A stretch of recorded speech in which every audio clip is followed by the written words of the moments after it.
এই মা জননী ছেলের বাসায় যাচ্ছিল, হাঁটতেই পারছিল না।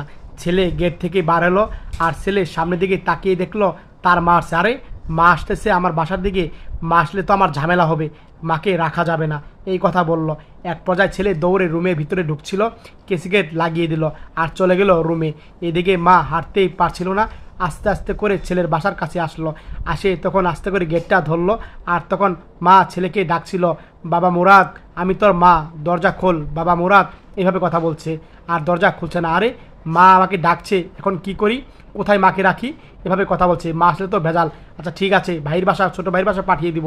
আর তখন এক পর্যায়ে ছেলে আসলো আর তখন গেটটা খুললো আর খুলে তখন মার দিকে তাকালো। আরে মা তুমি আসছো এই সময়ই, এভাবে কথা বললো।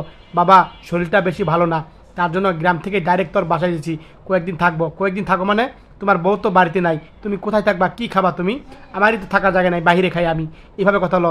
আচ্ছা মা আসছো, তুমি ছোটো ভাইয়ের কাছে থেকো, ঠিক আছে, আমার কাছে থাকা যাবে না। আচ্ছা বাবা যেটা ভালো হ তুই সেটাই আমাকে করে দিস বাবা, এভাবে কথা বললো। হ্যাঁ বাবা এখন আমাকে নিয়ে চল, এভাবে কথা বলছিল মা।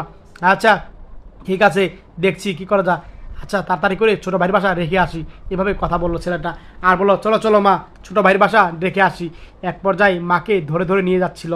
মা ছেলের মতো তাড়াহুড়ো করে হাঁটতেই পারে না, আস্তে আস্তে করে হাঁটছিল। আর ছেলে তখন এক পর্যায়ে মাকে দেখে বিরক্ত মনে করছিল আর বলছে দূর কী যে করি, এইভাবে কথা বলছে। এক পর্যায়ে কপালে হাত দিচ্ছে আর তখন মাকে ধরে ধরে নিয়ে যাচ্ছিল। এক পর্যায়ে ছোটো ছেলের বাসায় আসলো মাটা, আর মা এসে তখন এক পর্যায়ে মাকে দিয়ে দরজাটা টুকাচ্ছিল। আর মা তখন দরজা টুকাচ্ছে আর এদিকে ছোটো ভাই তখন দরজাটা খুললো আর খুলে বললো, আরে রাহুল মা তোর বাসায় এসেছে, মাকে রাখ, আমারও রাখলে সমস্যা, বাবা আমি অসুস্থ, তোর বাসায় 4-5 দিন থাকবো আমি, তুই আমাকে রাখবি, এইভাবে কথা বলছিল। বাবা রাখবি তোর কাছে বারবার বলছে।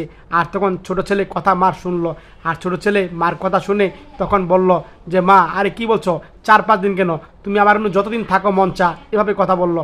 আচ্ছা ঠিক আছে আসো আমার বাসায়, এভাবে কথা বলছে। আর তুমি কি বলছো চলে যাবা, আর বললো আচ্ছা মা ঠিক আছে তুমি ছোটো ভাইয়ের বাসায় থাকো, ঠিক আছে আমি তাহলে চলে যাই, এভাবে কথা বললো। দাঁড়া বাবা কিছুক্ষণ দাঁড়া, এভাবে কথা বলছে। আর এক পর্যায়ে এই মার হাতে ব্যাগটা ছিল আর বলল, নে রাহুল এই ব্যাগটা দেখতো কি আছে ভিতরে, এভাবে কথা বলছে। আর বললো ভাইয়া ব্যাগটা তুমি খোলো না, আর তখন বললো না তুই খোল। আচ্ছা ঠিক আছে ভাইয়া আমি খুলছি। আর তখন বড় ভাই তাকিয়ে দেখছে ছোটো ভাই ব্যাগটা খুলছিল আর ব্যাগের মধ্যে হাত দিয়ে ছোটো ভাই তো অবাক হয়ে গেল আর দেখতে পেলো আরে এতগুলা টাকা, টাকা বের করলো। আর তখন এত টাকা দেখে বড় ভাই অবাক হয়ে গেল আর তখন বললো মা এত টাকা তুমি কোথায় পেলা মা, এভাবে কথা বলছিল মাকে। বাবা আমি বাড়ি জমি ছিল, জমি বিক্রি করে আমি এনেছি, যেই ছেলে আমাকে রাখবে তাকে আমি টাকাগুলা দিব, এভাবে মা কথা বললো। আর তখন মার কথা শুনে বড় ছেলে অবাক